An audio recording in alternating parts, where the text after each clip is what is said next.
anti-cassette, anti-home. No, I'm not going to say it live. No, you're welcome.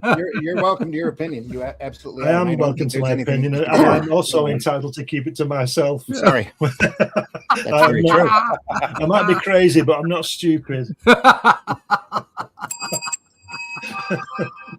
Allegedly. You'll speak for yourself. Some of us are crazy and stupid. So yeah, well, there you go. There's the studio audience applauding. Not frying chicken. You can take that off the screen. Come on in, folks. We see you out there. Chat's live. We are somewhat live. I've got coffee. So we've also got a delay. We got a delay? Yeah. Do we need to go out and come back in? I don't know. I don't know how you fix it. You seem fine here. Can you hear? Is that all right? Yeah, you're coming through good. Okay, it must have fixed it. Okay, let's go ahead. Sometimes it fixes itself. I guess that's silly. Yeah, must be those bots again. Spotify mad because I put that little thing up there about them. That's what it was. How they lost 10 million to a guy. Who gamed the system. Anyway, good. Glad you're here, folks. We got a great book to look through. Some great artwork. Fantastic stuff. And we'll run the opening and we'll get underway here. A, B, or C. Let's go with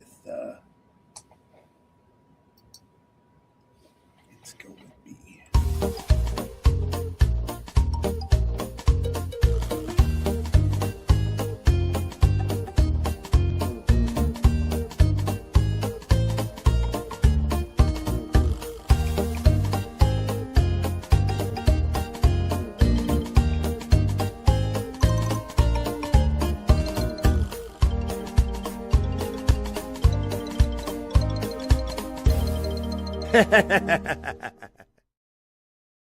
That's right, folks. What Sunday Funnies. Top set of covers. Aren't they great? Set of covers that was. Thank you. Yeah. Thank you very much. Yeah. It's just what I had sitting in the computer, especially that Wits End cover. I love that. Yeah. Where the guy's carrying himself, riding a wheelbarrow. All those covers were just Who did great. that cover? Wally Wood, the Wits End cover? Yeah, that's Wood. The best one's that Kirby Surfer. That's the best comic book cover of all time. That's why I put it in there. On the FF book, and they're not even on it.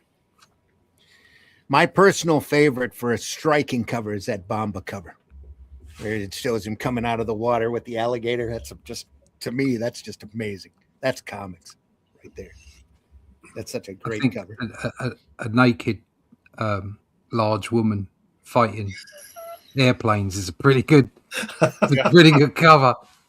Yeah. Well, yeah, okay. Yep. That was a great issue of Eerie, by the way. Yeah. The Frazetta estate came to him with the painting and said, "You want to do something with this?" And he says, "We'll do a whole issue on this." They sent it around to all of their talent, and there's 8 stories of a large naked woman on the Empire State Building holding a gorilla and batting off biplanes. It's great. What a great issue. How could you not? How could you not like that issue? Yeah, that was always, as much as I love the Warren magazines, rarely did the cover really have anything to do with what's inside. Yeah. Yeah. I mean, great covers, don't get me wrong, but yeah. And then you got that issue. I was impressed, amazed. The stories were decent too on the inside. So come on in, folks. Sunday Funnies. I'm your host, Randy Zimmerman. I am podcasting from the middle of Michigan. It is -2 outside. We are toasty warm in here. And as I said, I have coffee and I have a great book for us to look through, an archive printed by the folks at Dark Horse of Magnus, the robot fighter, originally out from Gold Key, Russ Manning's baby. Dark Horse did some great collections of classic comics back in the day. Yeah, they did. So did IDW as well. Did some great stuff. Heroic, it was a hero, I think, in Checker Comics. has been doing some strip reprints lately that have been okay, that have been good stuff as well. So, folks, come on in. We're joined with a group of folks today, including Mr. Glenn Fleming here. Glenn, please introduce yourself. Yeah. Hey, everybody. My name's Glenn Fleming. I'm a writer, artist, and publisher. I wrote this book about Jack Kirby, my visits to his house in the late 80s, early 90s. You can check that out on Amazon. I'm also an artist, and apart from this little guy, I'll show you this. I've been working on this quite recently. Oh, look at that. Awesome.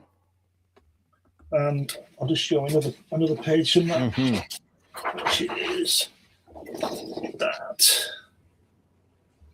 There you go. All on a piece of paper. Nice. Lovely. This is next week is down for lettering, and then obviously finishing off with inking and shading and stuff, whatever you want to call it. Lovely. Yeah. But I also occasionally publish Comics Unlimited, which is a 100-page magazine about comics, obviously. Russ and Randy have been in this. There's lots of articles and interviews in it. There's 15 issues of that, and that's on Amazon, so you can find that there. I'm getting ahead now. I'm doing the outro, aren't I?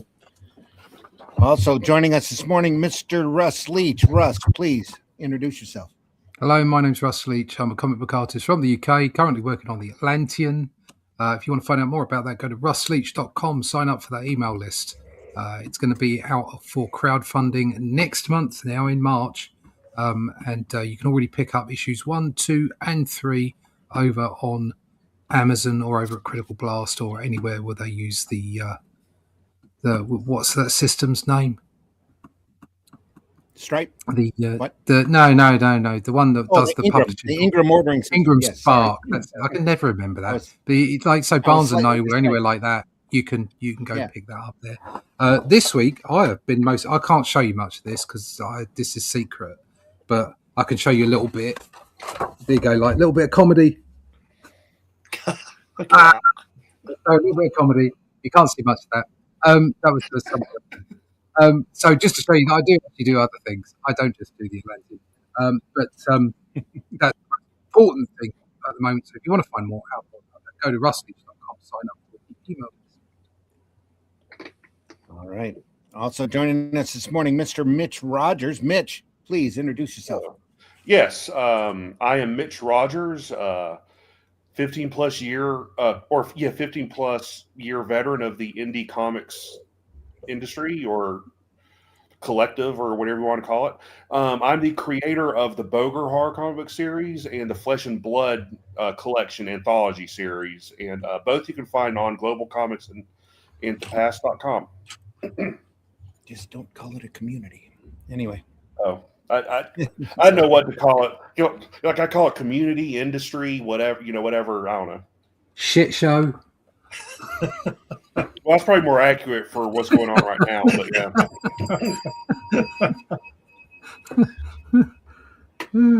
Yes. We do My come mic. to escape all that, don't we? Sorry, Matt. We do. Let me audio. We do our best to be positive on this program. Does my mic sound better now, Matt? Yeah, You sound real good. Yeah. Yeah, good. You're talking You were into breaking a up there. monkey, so you should. I'm talking into my monkey. Did you not know that if you talk into a monkey's ass, it comes out of its head, out of its mouth, twice as loud? That's the way monkeys work. That's Incredible piece of bioengineering. It's amazing. That's That's the- politicians. There you go. I was going to say just that. That's the entire just like monkeys. explanation for politics. Monkey shite. That's what politicians talk. They take in goofy information and then talk out there. Anyway. Yeah. Morning, all. Good morning, afternoon, all. Matt Black's in the house.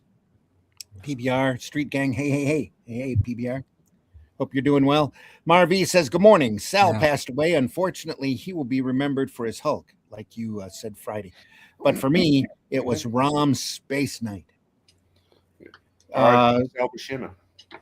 For me, Rom's Space Knight is Steve Ditko and Atkins and Garvey on the inks. That's from Space Knight. But Sal did handle. He handled it later on, didn't he? Sal did everything. Yeah, Sal did. Sal was on every bloody thing. Yeah. Sal, they put Sal. He was their workhorse whenever there wasn't a deadline met or anything like that. He was always the guy that you had a story from. DBR, say hi.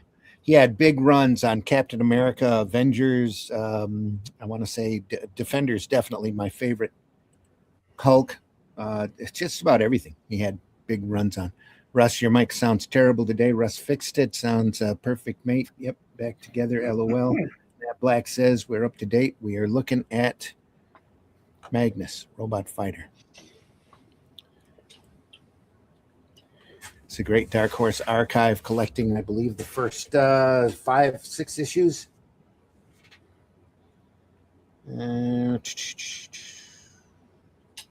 Pretty sure.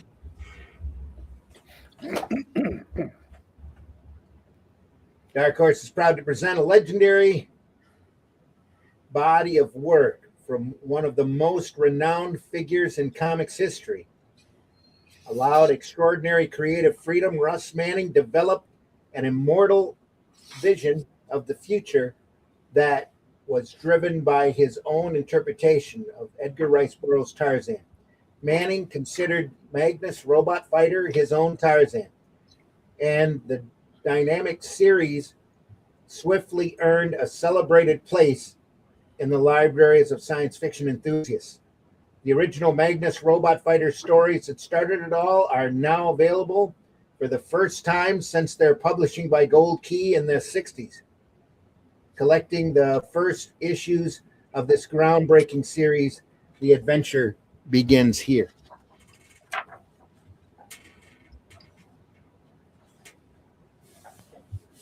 He always had beautifully painted covers on those Gold Keys back in those days. Oh yeah. And I can't remember the main artist's name, but there was one artist that did the majority of them. Just fantastic. I love painted covers. They're so great. Yeah. So it's got the first 7. Magnus is in it. It was printed 2022. Is that what it is? 2004, isn't it? 2004. First edition, 2004. November 2004. So when is this series? When is this series from? I don't mean late this book, 60s. I mean this, right. Okay. Yeah. Series is from the late 60s. Gold Key was like the third big publishing house here when I was growing up, and then Charlton right underneath them after Marvel and DC. Gold Key did Tarzan and a lot of animated cartoon characters, comics, Pink Panther, Roadrunner, Bugs Bunny, all the Disney material. You know, you just said that about that cover artist. You didn't know his name. Well, there it says all covers and interiors by Russ Manning. Really? Yep, that's what it says at the top. Yeah, all covers and interior art by Russ Manning. Yeah. Yep. Forward by Mike Royer. Yeah. That's good. Sweet. But there was the old Gold Key did have one main cover painter that did a lot of their stuff. That was really just good. before we get going, I mentioned on Friday something that that Marv might like. If you just share this image I've got. This is what Tim put up, and this was the image that Sal did at the end of his desk. Oh yeah, you mentioned that. Yeah. He just he knocked it out. There you go. That was a quick sketch at the end of the desk. He said he was speaking with Sal, and he said, "Well, can you give me a picture of the Green Goblin battling Spider-Man high over New York City and give it a touch of vertigo to the scene?" I asked. He picked up a pencil, sat at one end of the desk, and mere minutes later handed me this drawing with the words, "Would something like this do?" Oh, I mean, even the logo works, doesn't it? Yeah. Well, it's just the guy was brilliant. So how there you long go. was Minutes. Minutes, like he did it at the end of the desk while they were having the meeting. And just so you know, I have been in the same room as this drawing. So there you go. I've actually held it in my hand. So there you go. sweet. Yeah. So I just thought you'd like to see it. So What a Fantastic. hellacious cover too. Yeah. Yeah, and seeing as Marv said he enjoyed Sal's work, so there you go. What a fantastic thing that is. There you go. And yeah, Sorry. just look at that. You go back to that illustration. Look at that hand lettering he did while he was sitting at the end of a desk. I wonder if he even had a ruler. No ruler. No, he just knocked it out, didn't he? But all of that out of instinct, from all those years of doing superheroes over and over again. Yeah. See it Fantastic. in his head. Yeah, just amazing. So there you go. Tim's a bit of a ledge as well. So.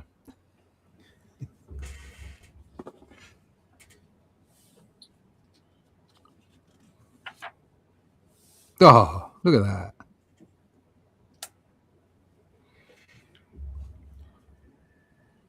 Seeing everything good. Looks good. Yeah, perfect. In this end. Don't change it. Yeah, this is great. Yeah. Very, yes, nice and sharp. That lovely lettering as well at the bottom there. Look at that. Yeah. Mega City 1 here in the background. Yeah. No, not really. It's North Am. Anyway. It looks more like the Jetsons than Mega City. That's a sexy skirt he's got on though, isn't it? Eh? Yeah. Nice little Roman tunic. Yeah, it might be a little cold where he is. I don't know. It's temperature controlled. It's the future. You'd think it might be a little bit longer. Don't forget though, he's fighting, so he's keeping warm fighting. Just getting away. I hope he has some underwear on, or something that high is you'll see something. Yeah, he's gonna have his chunks hanging out, isn't he? The text on the bottom kind of reminds me: is this story or character inspired by Isaac Asimov by any chance? I'm sure Asimov was huge back during this time. I'm sure Manning was. Because it kind of sounds like the 3 laws of robotics: no robot may harm a human or allow a human to come to harm. Yep. Yeah. He still holds to that in this. He mentions it. I don't know if he calls it Asimov's law in this, but I remember that the majority of the stories all revolve around robots getting out of control. I think it's a great legacy for a writer, isn't it? For Asimov, for everybody to follow that little, no robot may harm, and everybody just to remember his name. Yeah. Yeah. He even incorporated some like paradoxes into his stories, because there was one where someone was on a planet and they don't come back. They get lost, so they send a robot out to find them and save them. And the guy ends up coming back, but the robot doesn't. So they're like, what's going on with this robot? And they see him, and he's short-circuited because he couldn't let a human go into harm. So he was trying to save them, but at the same time, the other law of a robot can't harm themselves. It was the paradox of wherever the guy was, if the robot would have helped him, he would have harmed himself. So it was, short-circuiting, trying to reason with what to do. I just thought that was a pretty interesting story. Isn't that the first chapter of iRobot? I mean, Will Smith's film. Yeah. Which is okay as a film, but it's nothing to do with the Asimov conception, because it's a long time since I read that book, but I think the story you just related there, Mitch, was the first story where they're on Mercury. They're on Mercury, aren't they? Yeah. And somebody gets trapped, and they send this big robot who's as big as a house out there, and through the series of chapters, the robots get more sophisticated, don't they? Yeah. Right. It was kind of like what they did with Martian Chronicles with Bradbury, was just take a collect, like a bunch of stories that had the same theme or whatever, and then in a collected edition, kind of connect them and interwove them and stuff like that. Yeah, well, they called it the Martian Chronicle. It was called the Silver Locusts, the first publication in the 50s. And they changed it to the Martian Chronicles when they made the TV thing, I think, with Rock Hudson in about 1980 or something. They made it more sort of palatable, as in terms of the Martian, the Martian Chronicles instead of the Silver Locusts, which doesn't give you much clue as to what's going on, does it? It's a very sci-fi name, isn't it? Yeah. That's what they did with Asimov's Foundation trilogy. It's a collection of his short stories. all put together under one unified theme. Yeah, terrible TV show, by the way. Never watched it. What? If you haven't read the books, you brain check it. It's not horrible. Well, Yeah, I enjoyed it. If you just let me give you some scope. If you've not, I am stupid. have you read the Foundation, the first book of the trilogy? Anybody? Long time ago. Well, the guy this shows you the scope of the series. The first chapter, they're on this planet Kandor or something, and then the second chapter has skipped 20,000 years. Yeah, that's the scope of it. Yeah, sounds That's like so Asimov. Yeah. BBC Radio did a really nice adaptation in radio dramas that were serialized quite a bit, quite a few years back. I've got it here on CD. Of I listen what? to it every once in a while. Of the Foundation trilogy, All right. and they Harry actually, Seldon. Harry Seldon, and they actually gave it a lot of respect. They followed the book pretty closely. Well, you'd hope so, wouldn't you? I mean, It was a great series. Yeah. Well, they didn't with War of the Worlds, did they? They managed to No. screw that up. I'd been waiting literally years and years and years and years for somebody to do a period drama version of the original book yeah. rather than some Well- 50s, film or the Tom Cruise rip-off of the 50s film. I really wanted like the real thing, Yeah. Yeah, and it was rubbish. It was it's awful. like I don't mind Will Smith in iRobot, and I don't mind Tom Cruise in War of the Worlds, but No. they're not that. No, They should they're be not. called No, something else. I agree with you. Both of those films are thoroughly watchable, and are really good films, but they are not what the title says they are.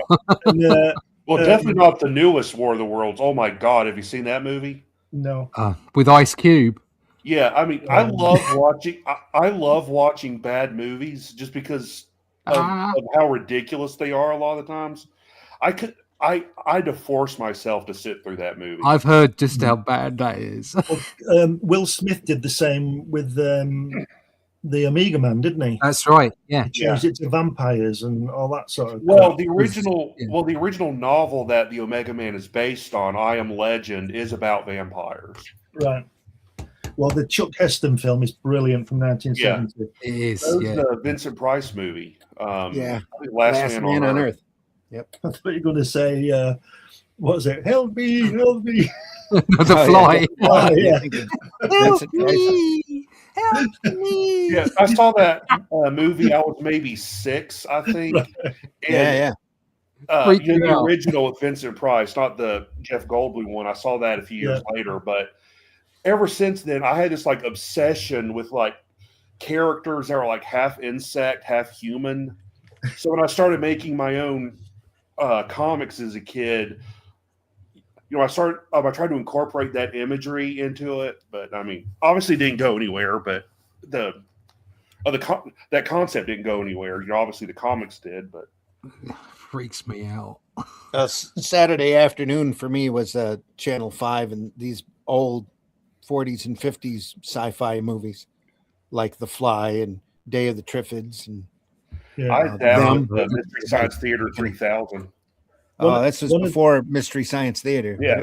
One of the best science fiction films you can ever see is the Quatermass Experiment. Yes. Have you seen Experiment. Yeah. I have. Yeah. It is amazing. that? That is fantastic. Which one's And that?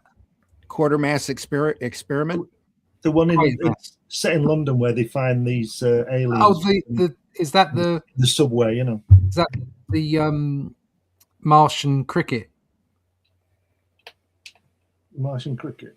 Yeah, Kinda. They've come from Mars, Like a grasshopper. like a grasshopper. Like a slee stack. They're underneath these tube stations. Yeah, that's right. Yeah. Yeah. That movie, by the way, is available for free. Not that we get paid for sponsorships or anything, but it's available for free on YouTube. I'll be watching that tonight. And then the time machine. Yeah. In that era, movies. Right. Yeah. Oh, the Time Machine's classic. I love the Yeah. time machine. Yeah. War of the Worlds, Time Machine, and When Worlds Collide. It's a big three. Oh, Right there. Yes. Those are the real science fiction touchstones when I was a kid. And for The best horror, one- it was Invasion of the Body Snatchers, without a doubt. And I got yeah, to but see not Freaks when I was the Donald Sutherland very one. young and impressionable. Not the No, Donald not the Sutherland. Donald Sutherland one. No, I went and the saw real that at the one. theater. Yeah, Oh dear. Never mind. I saw that at the theater. It's a lot different than any of the copies that they have running around now. So I a lot I better. really like the Donald Sutherland version, but the Kevin McCarthy one, the original one is far superior. Yeah. And they filmed two endings, didn't they? Yeah, depressing ending and a happy ending where they succeed. And what she calls in it, isn't she? Carolyn Jones, Morticia, she's in it. Oh yeah, it's been a while since I've seen that movie. Yeah, she's one of the friends. The Vincent Price version of The Last Man on Earth is very close to the I Am Legend, a lot word for word. Omega Man, not a fan of so much. I think one of the best science fiction films, certainly my top three, is The Day the Earth Stood Still. Yeah, Yeah. that is great. Michael Rennie, Yeah. that's just fantastic. Invaders from Mars is one of my favorite, like classic alien invasion movies. Yeah. Yep. I'm still a sucker for the George Powell War of the Worlds. Yeah, Love that. the Invasion of the Body Snatchers remake that Toby Hooper did was good too. Pretty good effects in that. Can't say I ever saw that. It's got a Karen Black in it. I can't remember who else, but the way they do the Martians is really freaky looking. Cool. Anyway, back to Back to Magnus Robot Fighter. back to what you're all tuned in for. Very, very little defined panel borders left to the colorist to run through. You have these blocks of colors instead of a ruled out panel border. I think it's interesting.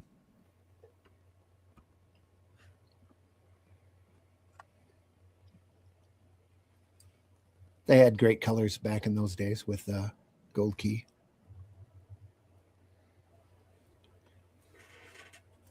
There's a lot to be said for solids and no. I like the way they're lying down like Dan Dare does in the spaceship. Yeah. Dan Dare does that. Really uncomfortable after about 2 minutes, I would have thought. Yeah. Yeah. Oh, especially with my back. Yeah. Eh.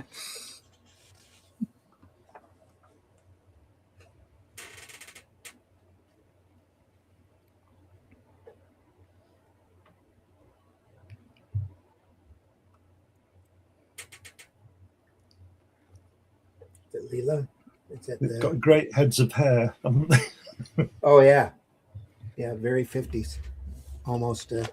Well, he's got kind of a butch cut there. He's almost got a modern cut. Yeah. I'm not sure whether this open panel works for me all the time. Don't know. Yeah. I know it's just an opinion, but I had to have had them ruled out in like blue line for the colorist in order to get it right. Yeah, if you know you're going to colour it, but it wouldn't work with black and white, would it? no.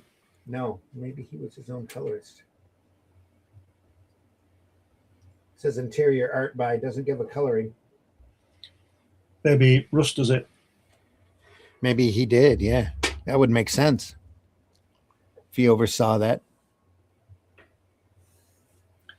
I think he must have, because why would he leave it open if he was trusting somebody else to do it? Yeah. That's true. Yeah. I want to know who lettered it, whether he did that. It wouldn't surprise me. Wouldn't either. I'm under the impression that they gave him so much creative control that he did most everything on it. Him and his assistants. This is where he picks up, who is it? William Stout and Dave Stevens as apprentices. Helped him work on this material. You see a lot of Nexus and a lot of Steve Rude in this too. At least I do. Is that Dave Stevens, the guy who died young? Yeah. We looked at his Rocketeer. Yeah. Right. Yeah, that's Yeah. the one. Yeah, Rocket. Yeah, he did the Betty Page stuff, and Yeah. Imagine William working with- Stout's known for his dinosaurs. Sorry, I didn't mean to step on you. No, it's all right. I'm just thinking, imagine working with that. I remember George Perez saying that every time he went to the Marvel offices when he was 19, he got $1 million worth of tuition because Kirby would be there, Joe Sinnott, John Buscema, Steve Ditko occasionally, and he'd ask them things while they were there. And he got all this. They gave him all this advice. Yeah. Imagine walking into a room and there's Kirby, and tomorrow it's John Buscema, and then the next day it's Frank Giacoya. You know what I mean? Mm-hmm. You couldn't help but learn, even if you didn't ask the question. Yeah. Back then, they didn't know enough to turn a video camera on or record any of it. Yeah, they didn't have one back then. there's a pretty good series with Stan Lee. I can't remember the name of it, but he like interviews like comic legends, like Yeah, John Romita. Yeah, John Romita's on there. Jack Davis and Harvey Kurtzman are on one together. Knowing Stan Lee, it's probably called Stan Lee Presents. Yeah, it is. Stanley presents something, but it's like comic book greats, I think, or something like that. Yeah. Did he have John Romita Senior and Junior on, and then set them a task, and Junior was nearly crying because he knew he's not as good as his dad? I think so. I just remember the Todd McFarlane, Rob Liefeld one where they were creating a character like on the spot, and Stan Lee was like, so he can, turn his head with that neck. And then Stan said thanks and walked away with all the drawings under his arm. Yeah. Yeah, I'll sell them later. Stan Lee presents more bullshit. I've got that series. Not on video, but I mean the comic series he did for DC. Stan Lee Presents. Oh yeah. That was an interesting take on those characters. I mean, they were. Interesting is a very loose term. Interesting in air quotes. Yeah. Yeah. Well,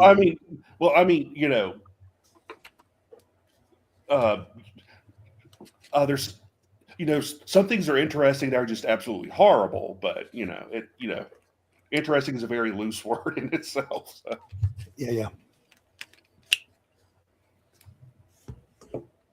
Oh, it's straining a bit there on the bottom right. Isn't it? Yes. Has very large shoulders as well. There's a lot of robot abuse in this strip, isn't there? Yeah. I, for one, welcome our AI overlords. He was raised not to trust robots. He was raised by a robot not to trust robots. Don't trust them. Don't That trust them. makes sense. They're all the same. They'll love you and they'll leave you. You can always karate chop them in the neck. And karate chop. Yeah. Judo chop. Hiya. Groovy, baby.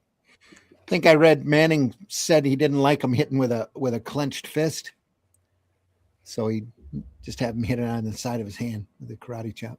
Or swing him around like a hammer and let his head come away. Come popping off. Boing. It's just the way it goes. Rio squee. That boing squee. The squee makes you feel sorry for the robot. I'm sorry. A zzz, lots of Zs would have done it, but the squee, I just feel bad for it now. Can really feel bad for the people on the ground floor that has to deal with the body. You should be saying, "I'm going to pull your head off, boy. Make like a pig. Come on, boy. Squee. He picked me up and shook me like a dog." I like the way he's squeezing up there. Sorry. I like the way he's squeezing up there. Look at the way he's climbing. Yeah. In between. No, far right there. That's it. Yeah. In between those. Yeah. It's pretty cool.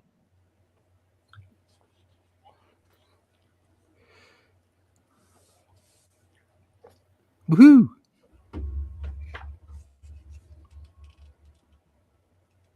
It is a bit Mega City.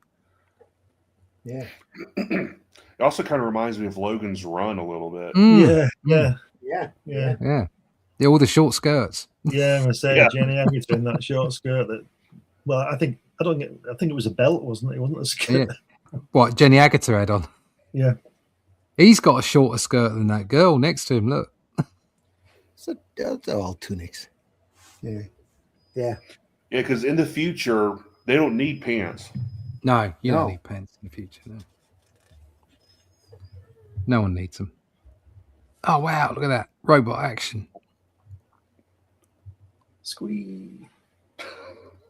See, he's not. Real squee. There's nothing wrong with any of the robots. They're all just doing their job, you know. He's completely off his trolley, going around just killing every robot he can find. I love the way they've got these hose pipe legs. Yeah. Yeah. Easy to draw, you see. Yeah, a lot easier. Yeah.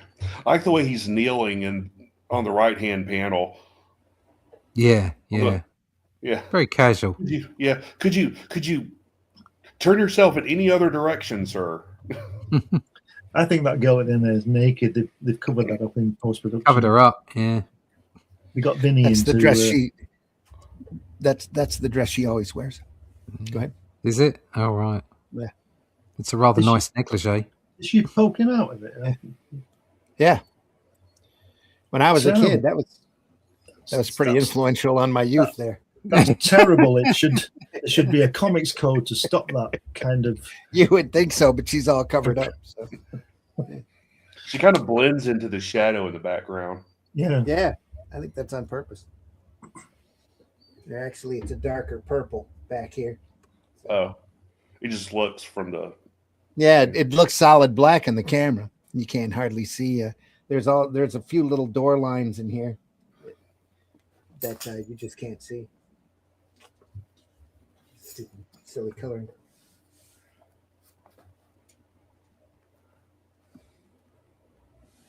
It's a very clean, open style, isn't it? Yeah. He's like that with Tarzan too. Yeah. Real open. But very solid. I love his line work on this. It's great. He's picked up by Robot A1. Oh, 1A. Excuse me, not A1. That's a steak sauce. Yeah, 1A is A1. Yeah, that's his brother. Yeah. That's his brother from another robot. Yeah. From another production line. Yeah.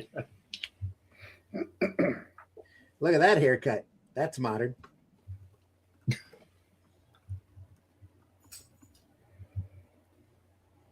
That's nice. That's a nice shot. They're both I like the way she's standing with her feet. Yeah. I like the way she's leaning. Yeah. That's great. She's kind of leaning just slightly in towards him.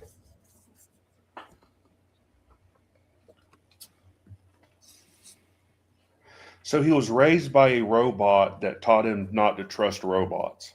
That is correct. From the robot's mouth. And so he kind of has a cynical, grain of salt attitude against all robotics all the way through the series. Yeah. But he was raised by a robot. Yeah. Yeah. And it turns out he's usually right. So anyway, in his paranoia.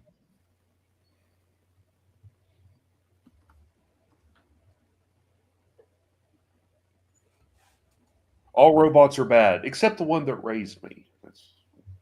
Most robots are good. It's just that you have to watch their programming.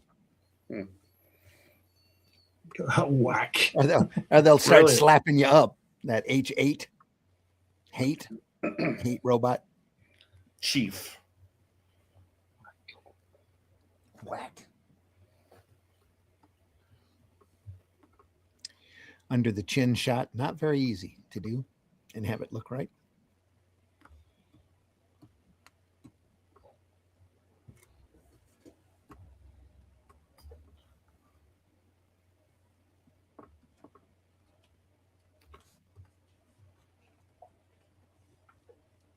I think it's great the way the chief has chief written on his, so people don't forget. His blue. It says H8. But you still got to remind people that he's the chief. Yeah.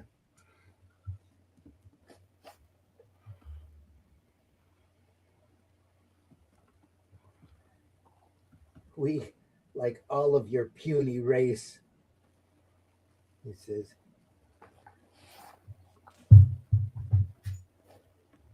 He's turned into a fly now. Those eyes.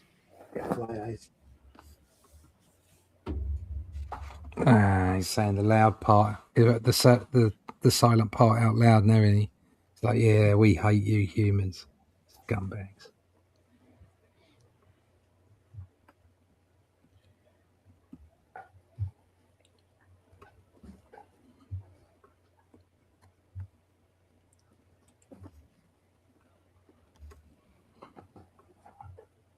Says PBR says Day of the Triffids, both the book and movie were great. The comic book adaptation was great too. That was in Unknown Worlds of Science Fiction #1. I haven't seen the original Body Snatchers, but I've seen the other two after that. Yeah, the original one's worth it, Marvy. It's worth renting and looking at. Love the name of the robot, H8. Yeah. Marvy says, what's the name of the sci-fi movie you talk about with experience in the title?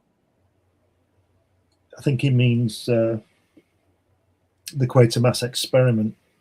Yeah. Ah, Experiment. Yeah. it's an old film. You can just you can search Quatermass here and it'll come right up. I think it's about 1956 it was made. On YouTube, that is. Yeah. And there's one in 1967 as well. It was like a sequel, I think. Wasn't it they were supposed to make a series and decided against it at the last minute, or did they make a series? I don't know. None of it. I don't know. Oh. Didn't catch the name of even after listening several times. Oh, sorry, Marvin. Quatermass Experiment, Marv. Quatermass.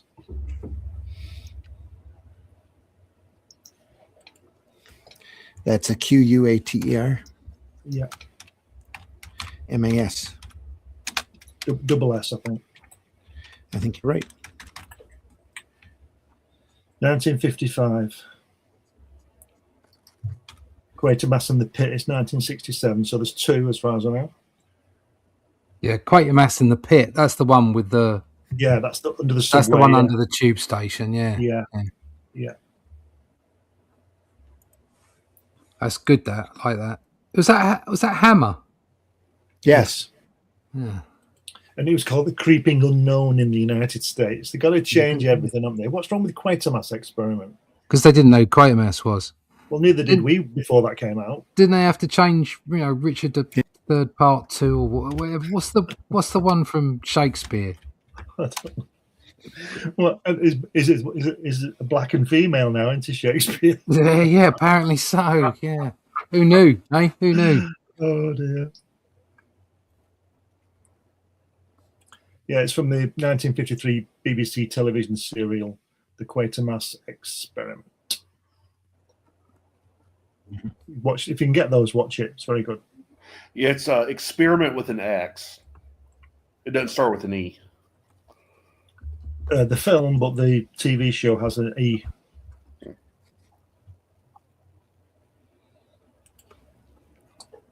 This is the link to the YouTube movie. Does have commercials, but the movie is there. You can look at that, bookmark it for after when we're done.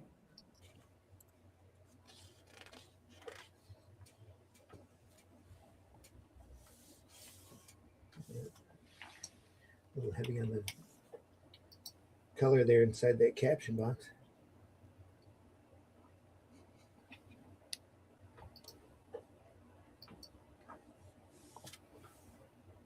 It's always a good idea if you have text on a red background, just make the text white.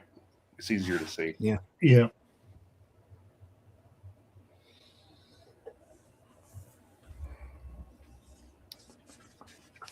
Nice action, though. Splang. Cling. Seen that crash a lot.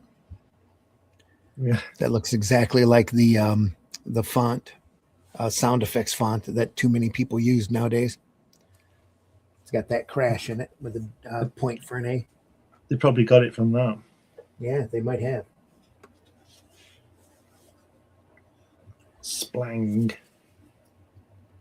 Bong. Whop. Thud. Oh, Ging, dear. gig. So the days of the Adam West Batman. So Yeah. Yeah, all the times I've punched someone in the face and heard the sound of zap. yeah, Yeah, it's normally crunch. splat. Better than flabadap. Yeah. Yeah. It's like it's usually a sickening thud. Yeah.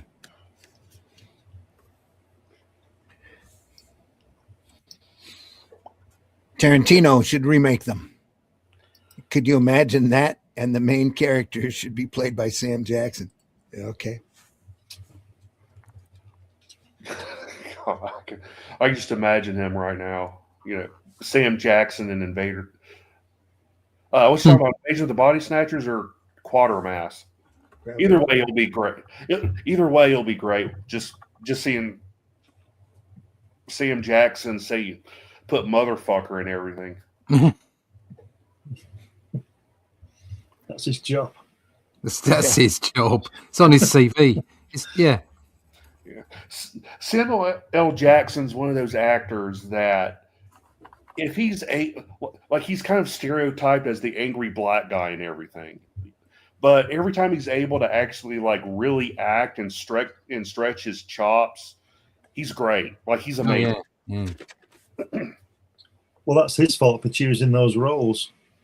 He chose the money. Yeah, exactly. Exactly. He chose the money. That's what he got offered, and that's what he did. And as long as he don't complain about it, I have no problem with it. As soon as you start complaining about your acting roles, but it's like, Yeah. but you took the money. Well, he's happy. He's happy on that big mansion in Laurel Canyon, Yeah, he is. He's happy. Yeah. Boris Karloff. Till it Someone burns asked down. him. Yeah. Someone once asked Boris Karloff how he felt about being typecast as the monster or the horror villain and everything. He said a typecast actor is a lucky actor. You always have work. Yeah. Yeah. As long as that typecast is still viable. Yeah. I mean, that role. Him and Lugosi both ended up desperately looking for work there towards the end of their careers.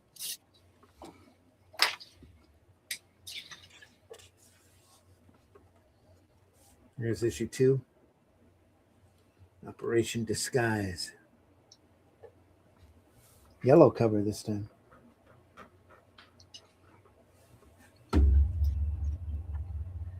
It's a shame he couldn't paint all the interiors as well.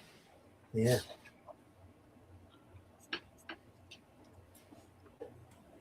That would have been a blown takes so deadline long. too, for sure. Yeah. That's the trouble. He'd just been finishing it last week. Yeah. Yeah.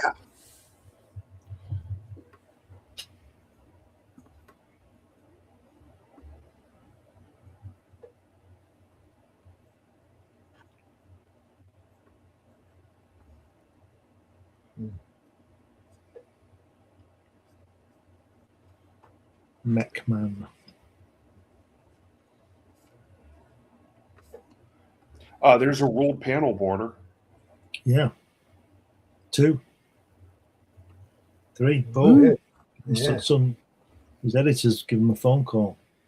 What's with these borders?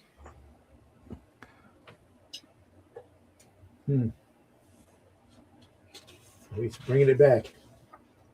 Not all the way. Oh, has somebody made a metal version of him? Oh, Yeah. The plot twists.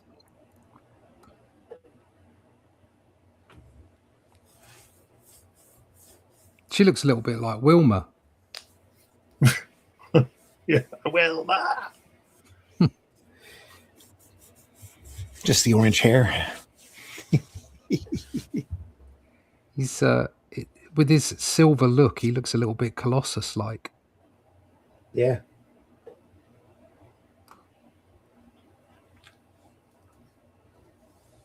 Nice. Not a lot of lines in this. I mean, he's gone for a real simple. Yeah, approach. intentionally sparse. Yeah. Yeah.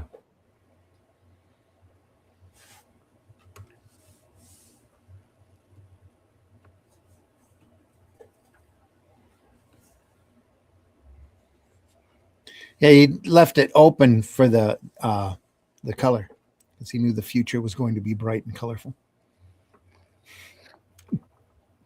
Yeah, full of When? robots. Well, that cover for issue 2, just total eye candy. Yeah, it is. A lot of the gold key covers were like that, though. Just beautiful stuff. Yeah, but he always said the worst film he ever did was Snakes on a Plane. But the money was good. He did that just because they put that video out with him doing it. They did a parody of the trailer before they even did the movie. He had to do it.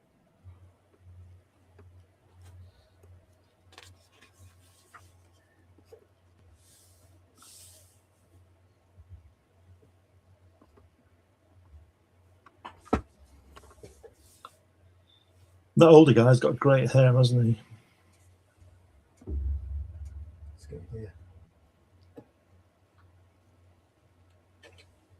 It's kind of like how Steranko styles his hair. Yeah. So he's got a wig. Yeah.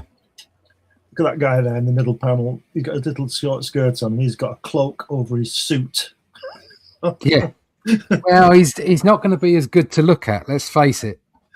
It's like when you're a kid and you've got your coat with a hood on it and you put it on your head and pretend you're Batman. How do you do that? It's like nobody wants to see Trump at the pool, do they? Really? It's going to be unpleasant. We're just good on my end. Hang on just a moment. Getting a call from me. Live and unfiltered, people. This is the way you like your comics.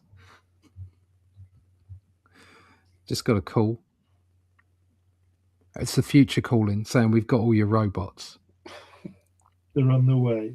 They're on their way. Yeah, they're on their way. K8 wants to have a word. Yeah. I saw an interview with, what's his name? The nut job scientist. There's a lot of Fauci? them. Yeah, I know. No. It cuts down a bit. God, I don't know why his name's gone out of my head. The one in the government, with all the electric cars, all the Fauci? robot cars. Tesla. Oh, Elon. Elon. Well, Yeah, Elon. Elon. I don't know why I couldn't. He's not a think of that. scientist. You know what I mean. He's more of a scientist than I am. All right, I draw pretty pictures for a living. And he was going on about, somebody was asking about AI, and he was like, "Oh yeah, there'll be AI surgeons in like 3 to 5 years or something." And they were going, "Well, what do you say to people who are going to med school?" He says, "Don't bother." And I thought, that's just really sad. I'm sorry, but I don't It's want really to. I don't want to live in a world where there's nothing for me to do. Yeah. I just don't. What Well, all these how are you going people? to earn your way? Like, Yeah, all these people doing AI and robotics and all the rest of it. It's like, and it's going to get rid of millions, of jobs, hundreds of millions of jobs. And it's like, have you even thought about what you're doing to the population? No, Yeah, it's like Ian Malcolm in Jurassic Park. You focus so much on can you do it, you forgot should you do it. Should you do it? Yeah. And no, we shouldn't be doing it because people need purpose. But there you go. I'm going to be dead. Yeah. We are technologically advancing ourselves into obsolescence. Into oblivion. Exactly, yeah. Never mind. And we just become starry-eyed members of the Federation Academy, that's all. If, yeah, sure. I'll go and get myself some blue hair now.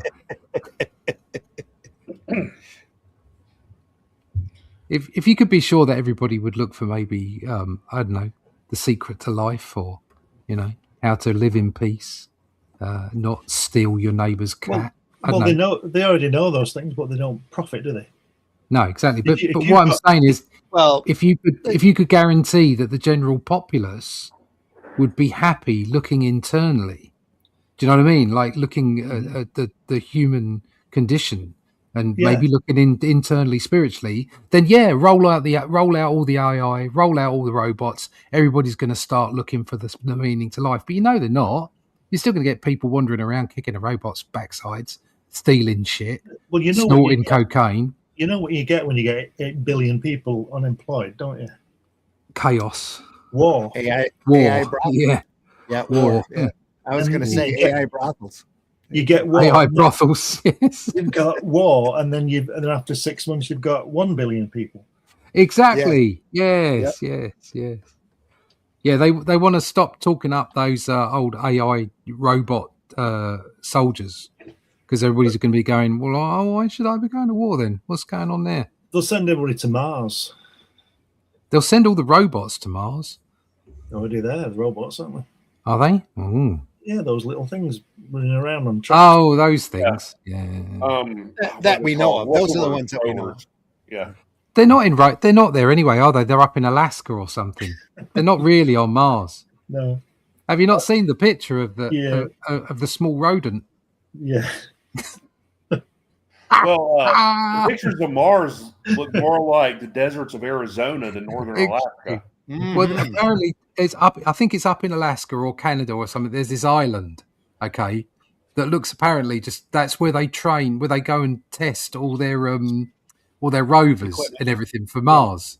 And like a few years back, this picture came out that was you could see that it had been Photoshop filtered, so some of the color had been taken out of it, and you could see in the rocks it looked like a rat, okay. And people are going, what the hell is this? And apparently there's this particular vole or something that lives on this island. And it looked just like that. It's like, okay, so is there really a rover on Mars or are you just taking a picture of the voles on this island? Anyway, I it was probably one of these robots. I saw a picture one time. I don't know if it was photoshopped or something. I mean, could be photoshopped, could not be photoshopped.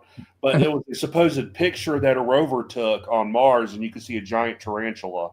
Yeah. Well, maybe there are tarantulas on Mars. Maybe there are. Yeah, that's what I'm saying. Like, you know, if either that was a really good Photoshop job or there's stuff about Mars we don't know about. Ziggy Stardust was right. It's the perfectly cut rectangular door that's in the side of the cliff. Yeah. That's the dead giveaway. That's a good one. Yeah, that's a good one. Yeah, I always had like a story idea about, you know, the moon conspiracy theory that was all done on a soundstage. Oh yeah. Yeah, I've always had like an idea that, you know, that is.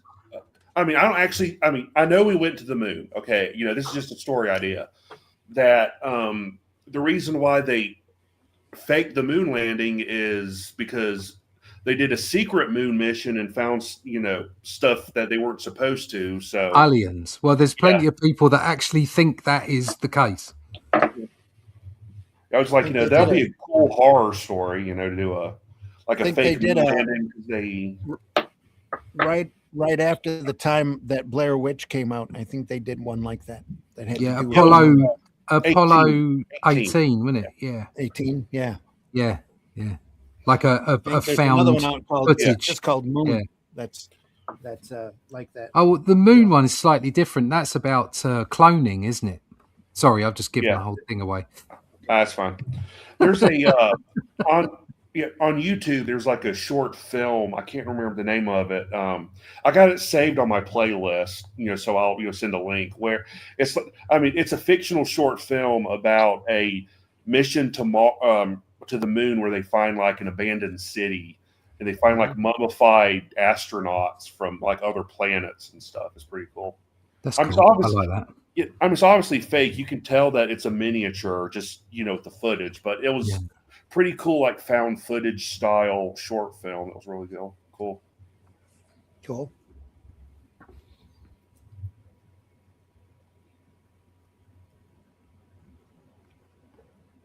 Anyway, Magnus the robot fighter. It's been moving along here as we've been talking. Okay. Well, no, go on. What? Go on. I want to hear what Glenn has to say. Centre panel. You will die. I will squeeze.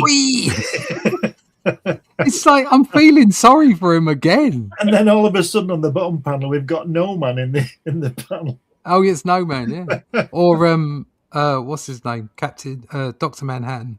Yeah. Dr. Manhattan, but he put some bloody clothes on. He does. You don't see that wife beater on him?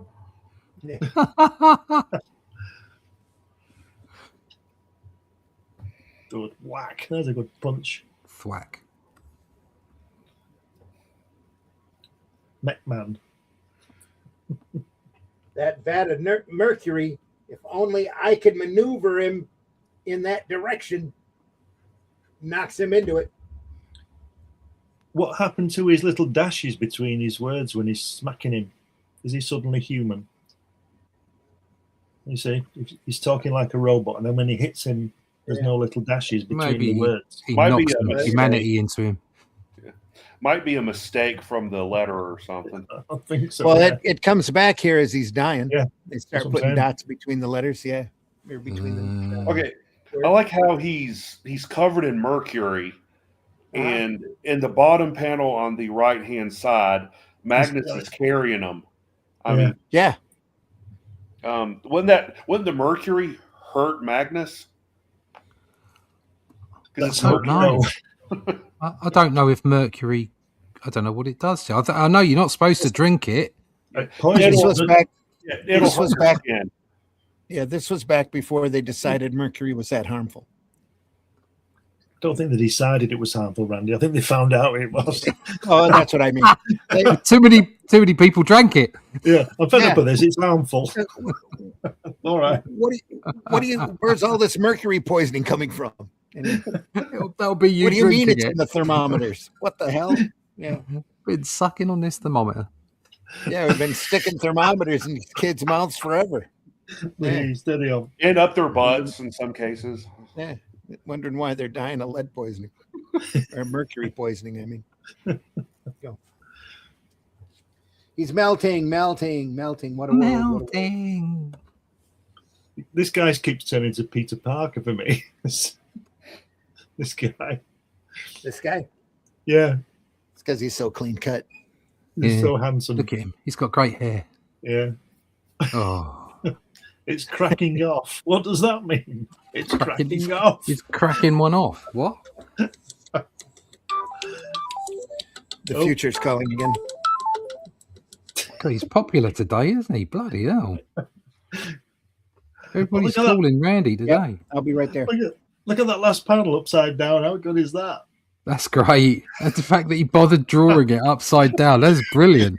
That's I'm gonna- fantastic. Turn the page and then be back in just a second. Yeah, you do that. Yeah. All right. Oh, wow. Look. Upside down flying. What is he done? What's that? Looks like a puddle or something. Liquid. What? It's oil. Oil. This oil should Oil. cause no All right. trouble. That'll do it. Whoosh. I'll always do it. Bang.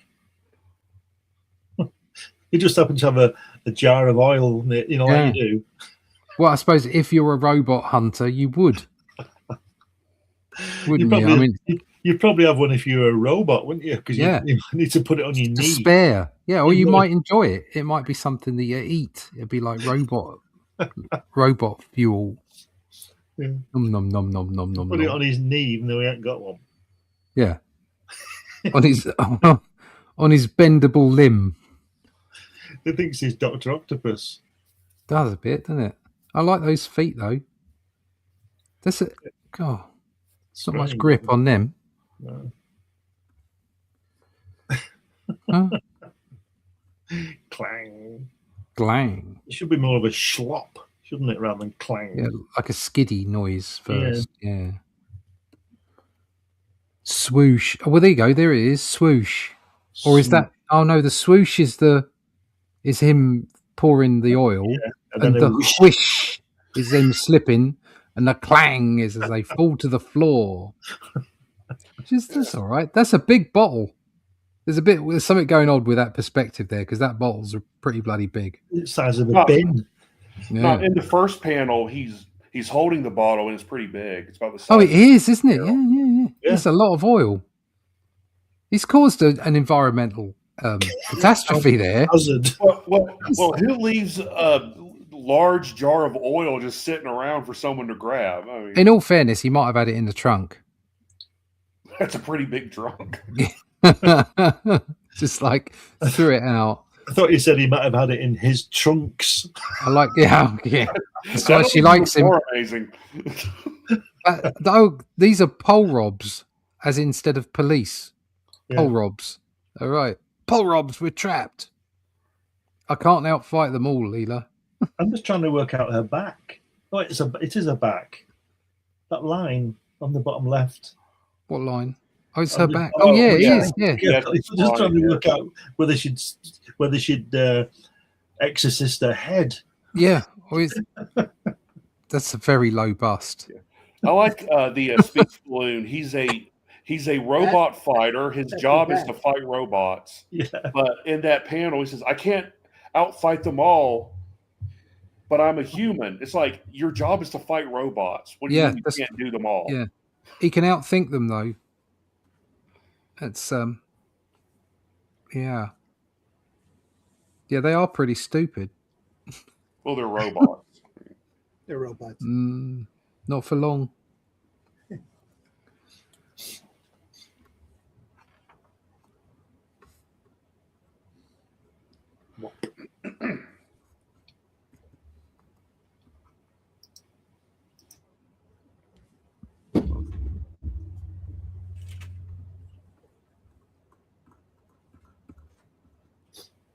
He's nearly caught him in the nuts there, hasn't he, on that picture? Where he's whacking him on the second page. Yeah. A bit lower, and he'd be squeeing, wouldn't he? Squeeze. He's a robot. Yeah. He ain't got no nuts. He's just got bolts. There you go. What's the guy behind with the rifle doing? Where's his legs gone? Or is he He's a on hover a track. robot? Yeah, he's on a hover. Right.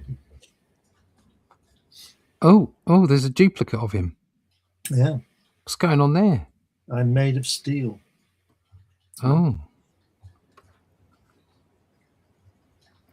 Oh dear. Showing him, isn't he? I am willing, so am I. Like my little skirt.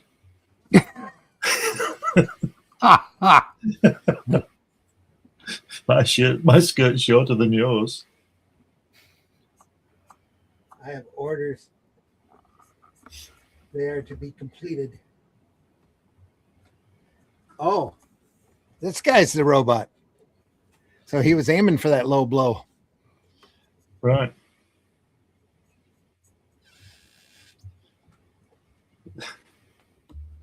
You can't trust those robots. Yeah, the human Magnus goes squeaking. Then he'd squeak pretty hard. Or loud, I should say.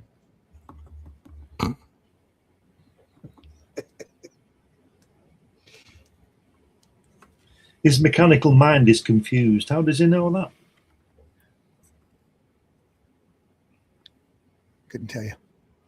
When you've been hunting robots this long, you know a few things. Yeah. Orders, master, but squee, swing. And that's it. Smacked him up.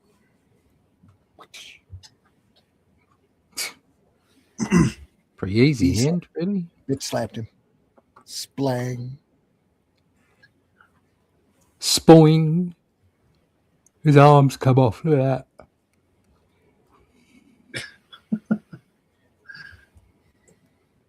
You said North Am. What's that? Is that the city, North Am? Yeah, that's the country. Oh, all right, like North America. Yeah, this is after Trump has annexed both Canada and Mexico. So South Am, North Am, and Central Am. Correct. Yeah, before long it'll be Green Am too. Yeah, Green Am, yeah. Green Am. That's all part of North Am. I thought that was Dr. Seuss. Keep telling the wife that's the way it's going to go. We're going to be North Am before we're dead. Yeah. I still don't understand why we want Greenland. I have no idea. Because Neither does he. The man's a complete nut job. This is just a nut job. no, he's doing that Ronald Reagan thing, isn't he? When he said to Brezhnev, he says, "All we want is a little piece of El Salvador, a little piece of Nicaragua."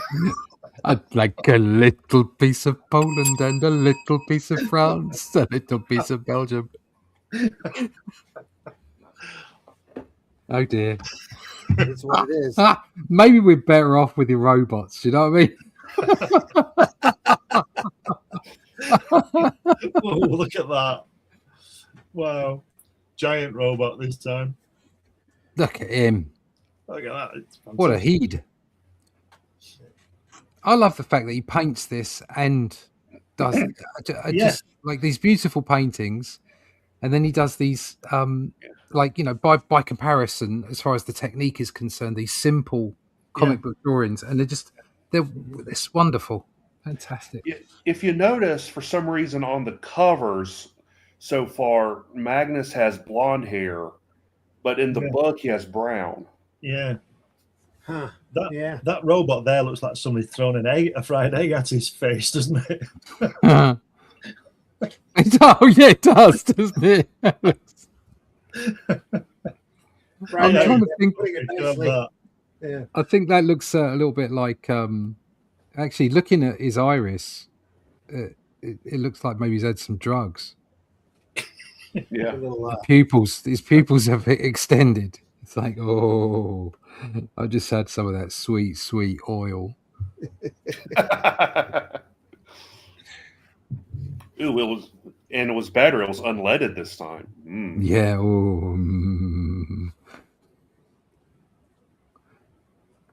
Look at that! What he says. These computer tapes prove the existence of objects that have appeared in the sky. Just use your eyes. So, are we getting to the aliens now? It's got to be it, isn't it? unidentified objects approaching North Am. Yeah. This might be Florida here. Yeah, I don't know.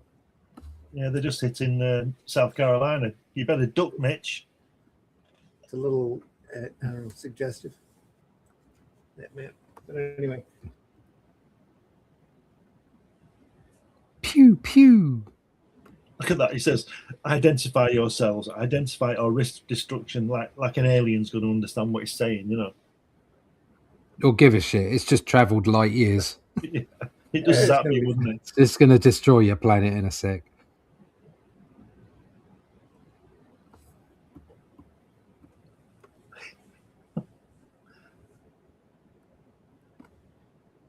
can't get them to talk.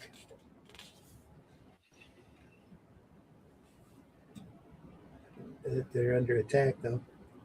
4 units destroyed by ray power. That ray power really gets around. Ray power. Yeah, that's his secret identity, isn't it? Ray Power, Robo Destructor. He's got a hydrofoil boat. It must be in the future.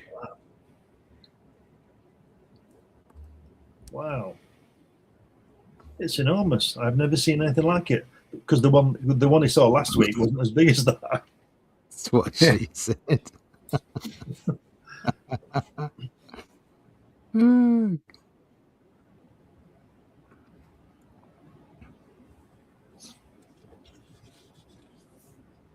It's a giant spaceship. Thanks, Captain Obvious.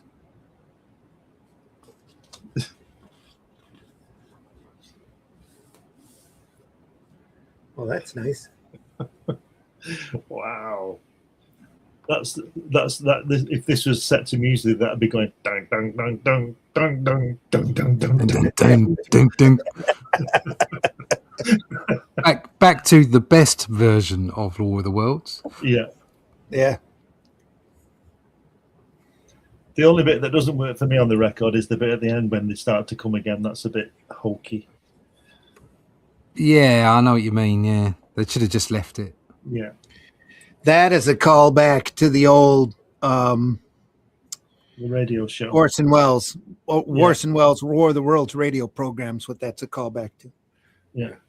There's nothing more chilling than to listen to the guy standing on the rooftop of CBS and watching the black smoke come across the river towards him, and then him choke out. That's pretty freaky when you're listening to it on the radio program.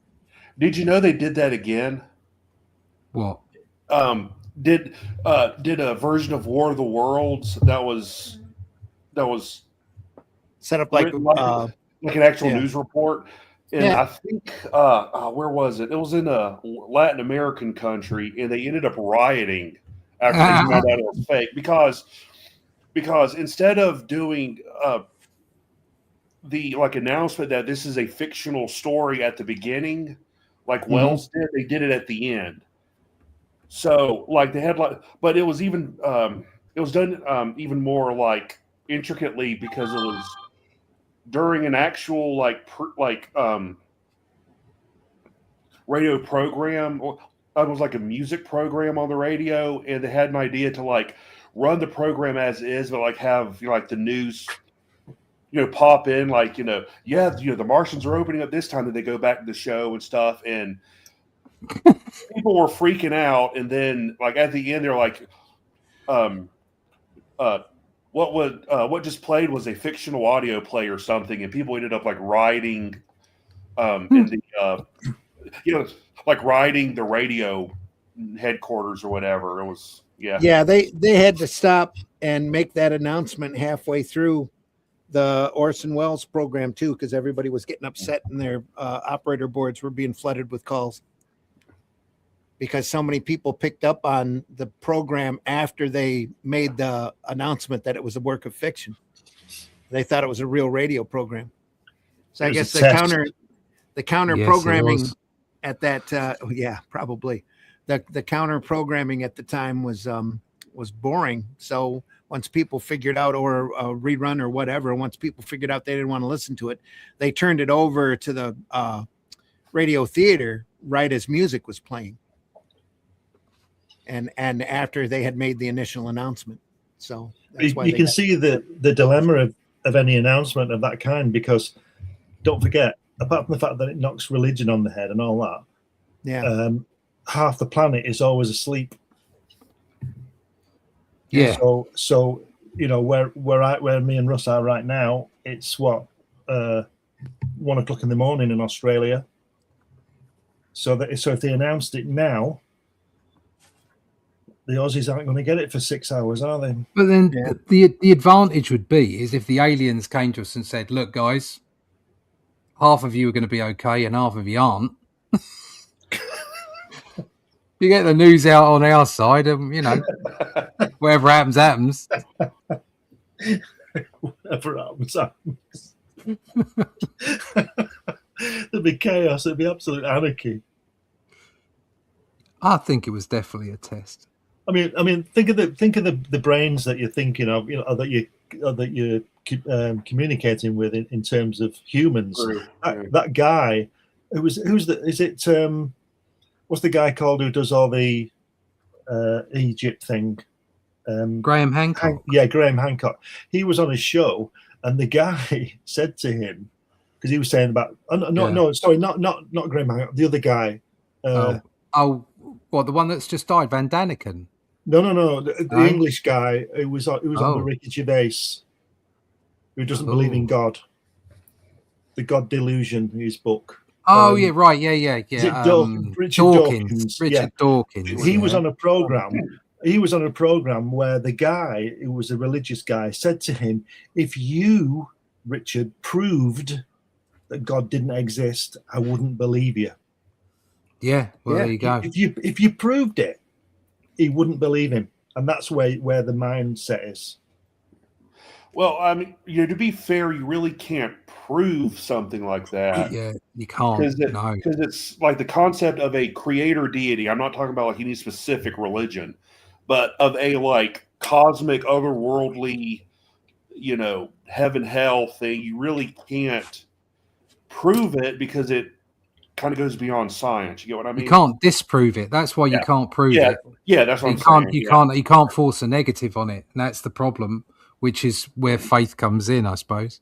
Well, I think you missed the point, but that he wasn't saying. Yeah, I know. Yeah, The guy you're talking about was so embedded in his belief that he couldn't even accept facts if they were put in front of him. Funnily enough, there's a lot of people like that around at the moment. Well, that's what I'm saying. It's not just religion. It's not just for all religion kinds. either. It's not a just lot of religion. Yeah, it's everything. Yeah. Yeah, people just The War of the Worlds airing that caused the riot was in Ecuador. Okay. Of course it was. I was just for trivia's sake. I don't know. Because I couldn't remember what country it was. But there's an amazing piece of film that allegedly shows 20 objects in the sky over Brazil, what's the Brasilia, the capital, right? Mm-hmm. And it's got 20 of these flying saucers, let's call them, hovering, and you can see them. But all the film shows is people reacting to it. You see people going, "Oh my God," in Spanish or whatever, Portuguese, whatever they speak there. But they're not showing the actual objects in the sky. And it reminds me of the Pathé News thing. I don't think American guys will have seen this, but we used to have this thing in the 50s called Pathé News. And not many people had TV, so you got your news a lot from the cinema. And Pathé News was saying, President Eisenhower came to London today, and you'd see him shaking hands and all that. Yeah. But I can't explain what I'm trying to say. It's like they show the FA Cup final, Russ, and instead of showing the goal, they show some guy with his racket thing in the crowd. Yeah, and they missed the goal. So they didn't actually show you. They don't show you what actually happens. Yeah, they show you peripheral things around it, and then expect you to believe it. They show you 100. We're at Wembley, and there's 100,000 people in the crowd, and you see all these panning shot of all the crowd, and then you see them shaking hands because they just scored a goal and they didn't film that bit. Yeah, stupid. Anyway, back to Boom. Back to our robot overlords. Zirkal will be master of all. Of course he will. I like how he's raising his fist and shaking it like a true sci-fi villain. Yeah. Well, I'll get you later, you fucker. Up yours, Gordon.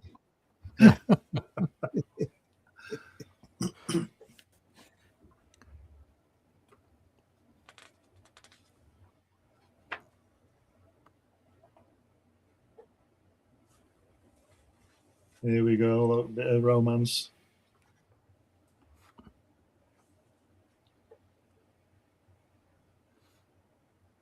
Yeah, that's what the kids want in their comics, romance. Robomance is what they want. Robomance.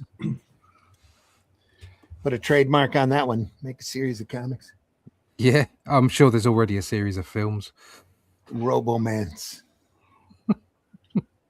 One of them has a moustache.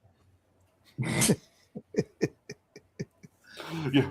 Ironically, that's how you tell the male robots from the female robots. The male ones have a stash. They have moustaches, yeah. Yeah, they make little skits with it. Oh no, my plumbing is bad. I need to call the plumber. The plumber shows up. I am the plumber. I have come to fix your pipes. And the thing is, the robots have their own music internally, so they've got their own music. Yeah. Brown chicken, brown cow. Brown chicken, brown cow. Like all they do is just plug wires up to one another. And, oh yeah, baby. Oh yes. Yes. Baby. Oh, plug it in, baby. Oh dear. Still, back to the real thing. Zoom. That's a bit phallic. Yeah.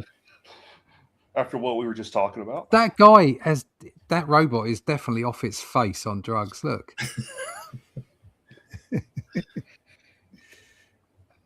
And it's a call for help. That's not 505. That's SOS. This WD-40 oil is some good shit, my man.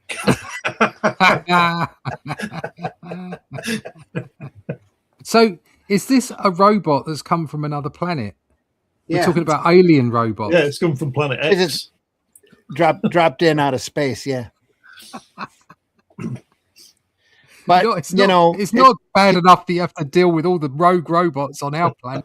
Now alien robots are coming to get us. Probably came from China. Just look at the color. China. And it's triangular, squinty eyes. China or France. China. What are you saying, Mitch? It's triangle. Yeah, don't. Don't.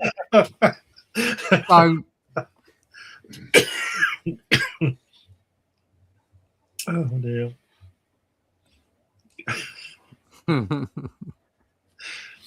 Oof. Holy hell, look at that mustache.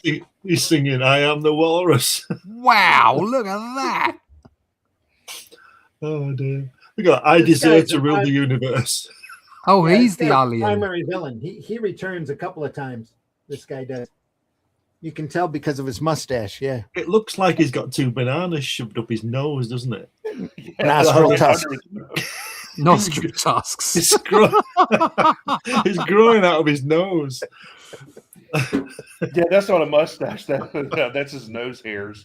That's his tusks. Tusks.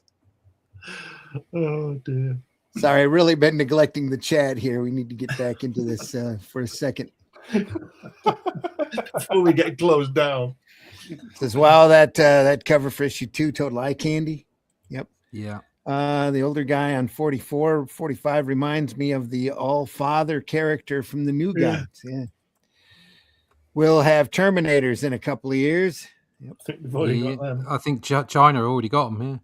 That's why I chose to do the plumber or to be a plumber. AI can't do my job. No, most Not people yet. can't. Oh. Yeah. There are people in a tribe in Africa saying that the moon didn't exist and was Yeah. put there. I saw a small ball of light in 1997. I did drugs back then, but not that thing, not that way. Not A that buddy day. of mine saw it too. Not that day. Buddy of mine Yeah. saw it too. After Effects, Marv. Unfortunately, he had mental problems, so nobody believed us. My mother thought I was drunk too. Well, Yeah. okay. Well, I mean, I've been drunk plenty of times. I've never seen what's not there. Yeah, same here. Yeah. Agreed. Hell, I drink moonshine. I've never seen what's not there. No, I have to say, I've been drunk on several occasions, several occasions, and I've never hallucinated. Yeah. I've never hallucinated and gone, oh my God, look at that thing in the sky there. I'm so drunk. I've just created an image of, I don't know, a soup dragon. Never done that. Super Dragon. It's funny, isn't it? They used it for painting gold, didn't they? I remember watching some colorized film footage from the early 1900s. Some guy in the U.S. playing with this stuff. Oh, mercury? Yeah. Yeah. Silver they use for in film. Oh, wow. Matt Black in the house. Wow. Wow. What always puzzled me was the farmer shooting at his large water tower, thinking it was one of the tripods coming to get him. Yeah. Surely he would have realized, wait a minute, that's just my water tower. Haven't I seen that somewhere before? Why am I all wet? It must be mercury. Oh no, the Martians are flooding our farms. Holy crap. Yeah, pretty much.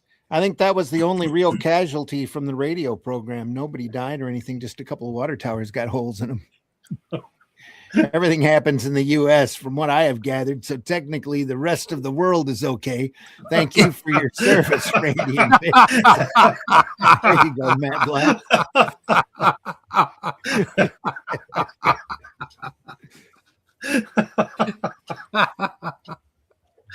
We know where we come from. We all saw Stargate, right? Yeah. Stargate was a big rouge program to steer us in the wrong direction. But anyway, that's a whole nother story. Wasn't there big riots also in New York from the War of the Worlds? No, there was not. No serious riots. The CBS studio got stormed a little bit. They had a bit of a crowd around them after the program No was riots, but they stormed the building. They had a crowd at the Like James building. 6. They weren't rioting though. And No. Wells come out and quieted everybody in his With a shotgun. Yeah. An M60 machine gun. With his young, early 20-year-old charm is what it was. And he calmed everybody down until the next day when the media got a hold of it and bent it all out of shape again. But for the most part, there were just panicked calls, a couple of water towers shot, and I think it ended a couple of marriages, if I'm not mistaken. in the long run. Any excuse. If we're going to Looks die, like- I'm going to tell you the truth. Yeah. There was a, This looks like DC Silver Age art, I would say. Yeah. that's about Go the ahead. same time. Yeah. There was back in the day on HBO, there was a show called Perversions of Science that was, a spinoff of Tales from the Crypt. They did where Tales from the Crypt did the horror and crime comics. Perversions of Science did like weird science, weird fantasy, and all that. And there was an episode that was based on a story where it took place during the War of the Worlds fiasco, and there were actually two Martians on Earth in the story. There were two Martians on Earth that were like waiting for the invasion to happen, and they thought the War of the Worlds was actually the invasion, starting. So they like go on this rampage. They come to find out it was a radio play, and yeah. I'm pretty sure that's in one of the. I'm pretty sure that's in one of the EC comics. Yeah. There's a story like that. Yeah. That's why I said it was based on one of the weird science or weird fantasy stories. We haven't looked through weird fantasy yet. We'll need to do that here soon. You can remember in a story like you don't know it's the War of the Worlds broadcast until the end. Until the Martians find out that, oh crap, this was a radio play instead of an actual invasion. Yeah. Michael, when you say this looks like DC Silver Age, Mitch was right. It's right from that time period. But Russ Manning's the guy who did Tarzan for many, many years, and the Tarzan comic strip and the European Tarzan comics. And he worked at Gold Key for many decades doing Tarzan, Magnus, and another book called Brothers of the Spear. That is also a really, really great title, as well as Korak. He did Korak for quite a while too. So we might look at some of that here later. Have you guys been drinking? Nope. BBR. Not yet. I have coffee. So I have. that, I have coffee. I have sweet tea. Russ has been drinking Irish coffee. No. I have coffee in the morning, then I have builder's tea for lunch, and then I have green tea for the rest of the day. There you go. You have what tea for lunch? I have builder's tea for lunch. Builder's tea. That's like proper tea, like Yorkshire tea. Oh, okay. Like proper tea. And then I have green tea for the rest of the day. Okay. Because builder's tea, I think there'd be a couple of like nails or shots in it. No. It's called builder's tea because it's like that's the tea that builders drink. Gotcha. Proper tea. Proper tea. Proper tea.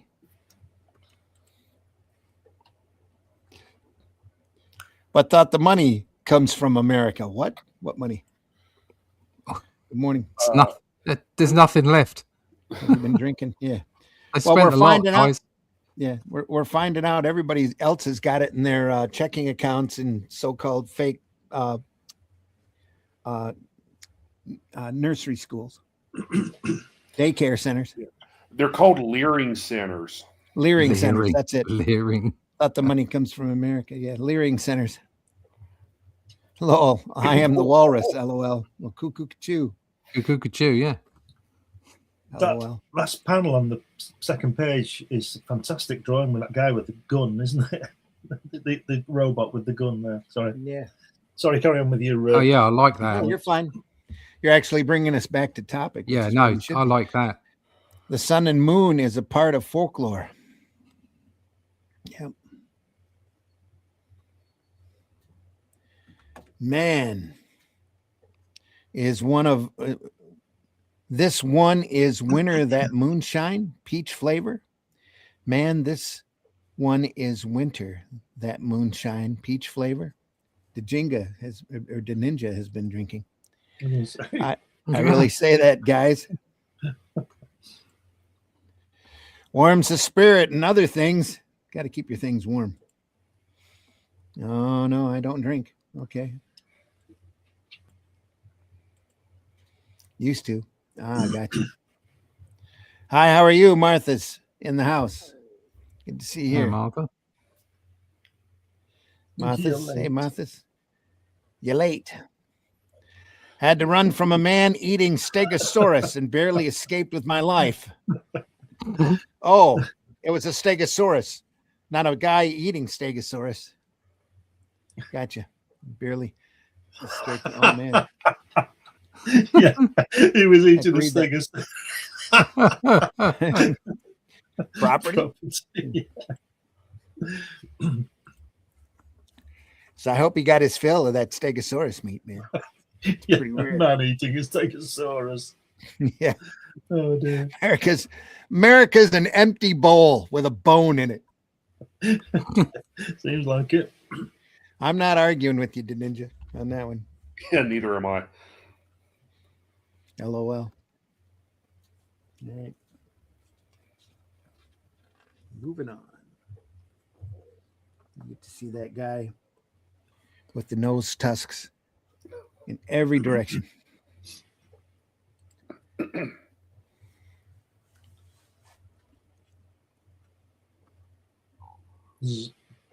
Click. More great robots.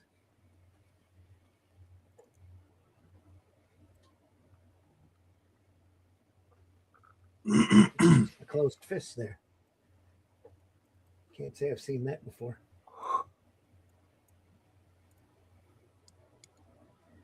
Now.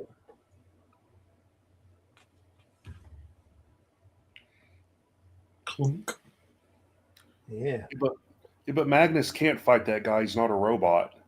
He's specifically only allowed to fight robots How do you know? because he's a robot fighter. Yeah, I know, but how do you know that guy's not a robot? Oh, Look at that mustache.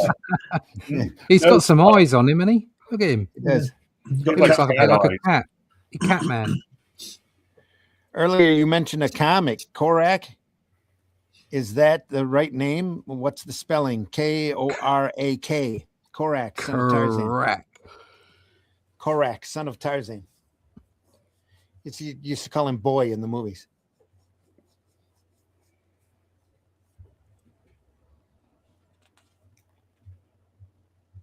Nice.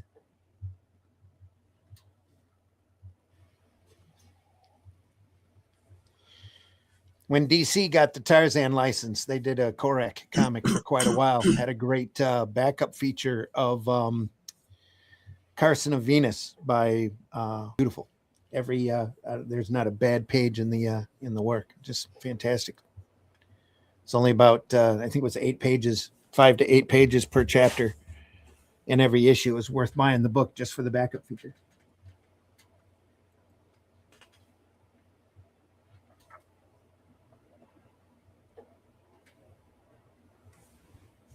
crash. Crash. Oh no, his head's come off.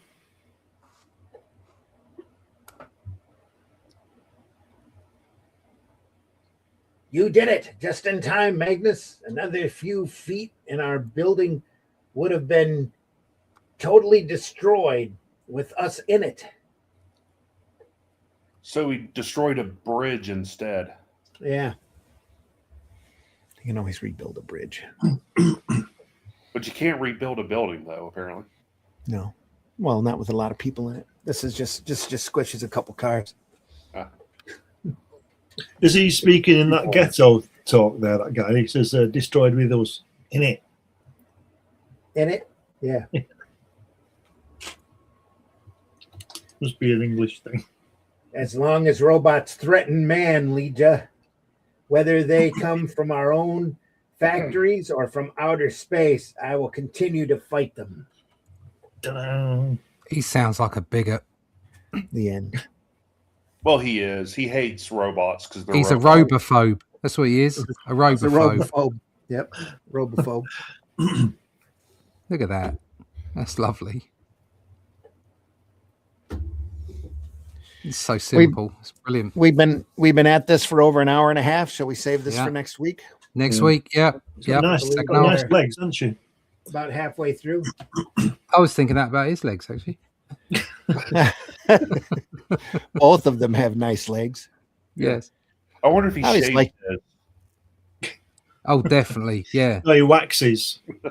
What he They're did was long. he wore trousers for 50 years like the rest of us, and half of it wore away. Yeah. There you go. Even though he's only 26. Yeah. He had They've tough jeans on, and all the hair wore off. They've evolved a lot since our time. Yeah. No hair. Brilliant. All right, we will pick that up next week. Get that, and he actually signed it this time. Ooh. Sweet.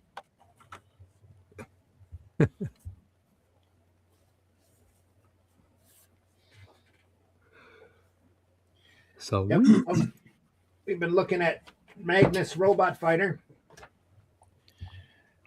4000 AD. It's twice as high as the 2000 ADs. But anyway, Russ Manning at the height of his abilities, folks. Great stuff. Was he doing Tarzan at the same time as this? I'm pretty sure he was. Yeah. Wow. Like I said, he had a couple of assistants working. He stayed Yeah. pretty steady on Tarzan from what I remember for decades. If he wasn't doing the comic strip, he was working on stuff for the European market.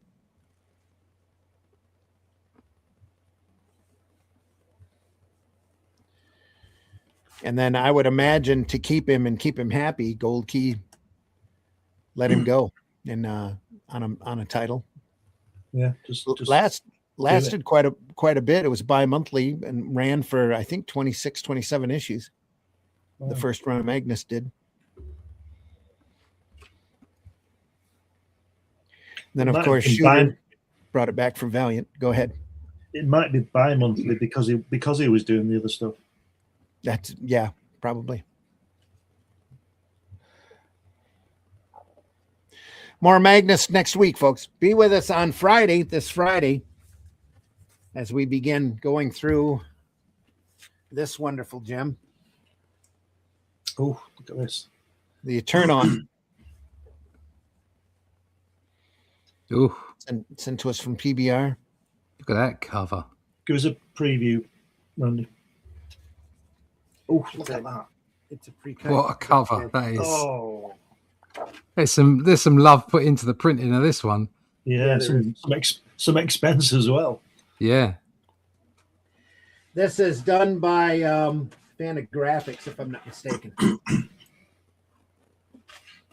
Is it in English? Yes. Look at this. 2015. Look at that bottom left drawing there through that chair. That's fantastic. Yeah. You can see him through the chair. Wow. Get to see the strip evolution as well as a great strip. Great stuff, folks. Eternauts Look on forward to Sunday, that. not Sunday, Friday. Comics by night. We'll be looking at this. So hope you can swing by then or take a look at us when it's archived. Oh, I like that cover. Scuba Steve springs to mind. Yeah. It's lots of fun as always. See you the next Sunday Funnies. Have a great week. Marvy, thank you. Thanks for being here. See you, Marv. See him up. See ya. More Magnus next week. next Sunday, Eternal. It's this Friday. So be here for that Friday morning at 5 a.m. We do Comics by Night. We've been doing this for a few years now. We've got quite an extensive archive available over at Comic Book Black Belt YouTube channel, the Randy Zim YouTube channel, and the Indie Comics Network YouTube channel. And we've looked through quite a wide variety of stuff over the last few years. We've got a good library of stuff over there, so go over there and check it out. All right, Mitch, please tell folks how they can find you. Well, you can find me at Linktree/Celtic Cross Studios, where, like my avatar, we celebrate Halloween all year round. You can find my comics at Global Comics and Tapas.com. Those platforms. I'm actually finishing up the last issue of issue 3 of the original Boger miniseries. Director's cut, I guess you'd say. That'll be up within a few days online, and another issue of the Flesh and Blood collection's coming, so keep a lookout for that. There you go. All right, Russ, please tell folks how they can find you. Yeah, find me over at russleach.com. All the socials are over there, and if you want to sign up for the email list, go there. It's russleach.com. All right. Glenn, Please tell folks how they can find you. You can find me on this program Sundays. You can find me on Fridays with Randy and guests. But mainly, if you want to find my books, go to Amazon. I've got 12 books on there, different subjects. Or failing that, just put my name in Google and it'll all come up. I'm on Facebook and all the usual stuff. So just if you want to talk to me, you can find me. All right. And folks, I've been your host, Randy Zimmerman. I'm writing the Atlantean that Russ is drawing and working on the script for number 5 right now, as well as putting together an omnibus of work that I did back in the late 80s on a title called Tales from the Anniverse. If for more information on the Atlantean, you want to go to and sign up for the mailing list over at russleach.com and get more information on that, and be on the lookout as of March 1st. We'll start the campaign for the 4th volume of the Atlantean over at fundmycomic.com. So go over there and check that out as well. That's where you can find the annotated Hatch book available to you as well for purchase.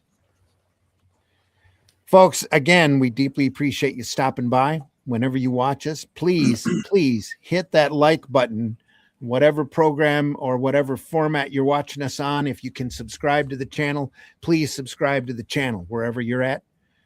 Any type of interaction with this program just goes to help our recognition and the algorithm to put us under more eyes and be seen by a wider audience. And we deeply appreciate you spreading the word.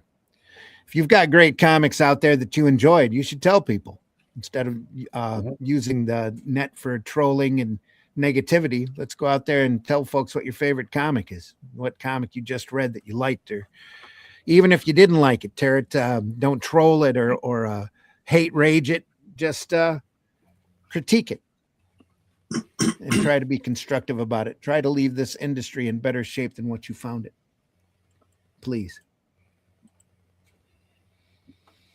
Going out the door. What was happening in the comic was very close to what was happening in real life in a weird way. I might have jumped Yeah, we got to go outside and kick in the clankers. Yeah, later, Marv. Fun fact. Yeah. I can't today. I'm snowed in. Not to give anything away. I read the Eternal during COVID. When you're snowed in, the clankers can't get you, see, because they can't wade through the snow. True, yeah. Yeah, this is like record snowfall for the Southeast, too. We got 6 inches yesterday. I think we've had record snowfall. We've not had any. Yeah, I had none. Wow. Yeah. They've only gotten, 120 some inches up in the UP so far this year. Ooh, something like that. Anyway, good morning, Grant Likert. PBR Street Gang says good morning. Grant Likert, I think that is. Grant in the house. Good morning. Good to see you. I guess I'm here right as the show is over. Well, like I said earlier, we're archived, so you can go over there and catch up on the show. That's what she said, Mitch. I left that one there for you, Matt. Folks, again, thanks again for stopping by. Go visit your local retailer when you can. Look at those boxes that might have a little bit of dust on them. Look for those gems. There's so much great stuff out there to find and to look for. If you're at a convention, take a little bit of time and go through those boxes that are on the floor. You'd be amazed at what you find. There we are. Look at that, Merlin. How good is that? Look at that. Look at the artwork in it. This is just random page. Fantastic. Wow. Yeah. Pick out any page in there. Any page. Or there you go. Look. Number 1 of Conan. Oh, There you go. Look at that. There you go. Ooh. Well, maybe not that random page. He did it. I reckon he did. So he did this on a standard page and just turned it sideways. ooh, look at that. Could be. Wow. Yeah. There you go. Yeah, because the lines are quite thick. So I think he just did it on a random page and they turned it sideways. Yeah.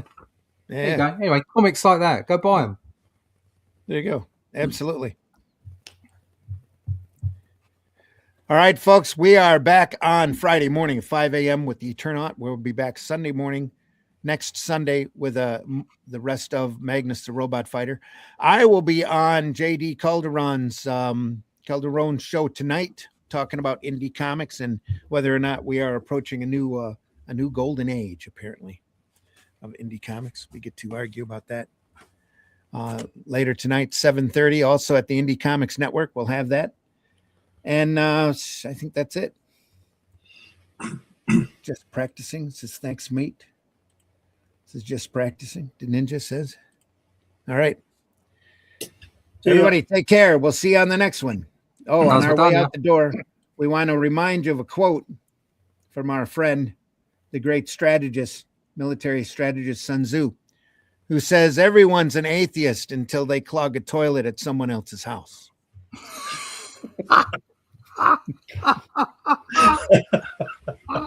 Well, maybe. Oh, God. There we are.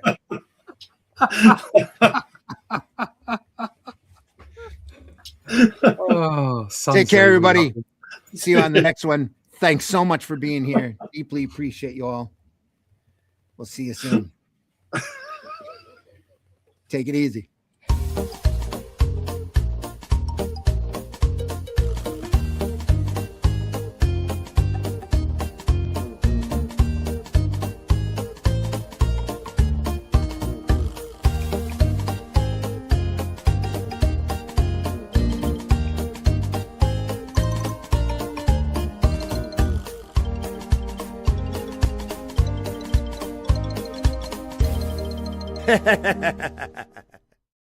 How can he close me up? On what ground? I'm shocked to find that gambling is going on in here. You're winning, sir. Oh, thank you very much. Everybody out at once. Hi, y'all. It's time for Appalachian Word of the Day. The word of the day is Pikachu. Oh, no, baby, did you fall and scrape your knee? Come over here so I can get a Pikachu. In the time before Atlantis sank, when the lands of this world were savage and untamed, one man would claim his destiny, seizing his place as a king. After defending his throne and learning the devastating truth of the Serpent Kingdom and its deadly cults, King Kull in his right hand ruled the Spear Slayer, make a solemn vow to hunt down and destroy the hidden empire of these serpent demons. These are the tales of those journeys. This is the Atlantean. Tales inspired by the brilliance of Robert E. Howard, featuring his first barbarian characters as introduced in the pages of his classic tale, The Shadow Kingdom. Each volume contains beautifully painted covers and around 50 pages of original black and white art and story, featuring classic sword and sorcery adventures you don't want to miss. Join us on these epic adventures and sign up now for news with the email list at russleach.com. Bring your axe and prepare for battle. Look what I found. It's a marijuana. Honey, that's a skunk. Then why does it smell like you? Honey, I also read a lot of comic books, and they all seem to be set in the United States. So it's like, well, this is a good place. This is where I gotta go to this place. There we go. And Who's your favorite Marvel Comics hero? Mine is Superman. Remember the motto? With great power comes great responsibility. She's Taste got the great biscuit. Taste the good. He's got great what? chin. Taste the biscuit. Taste the goodness of the biscuit.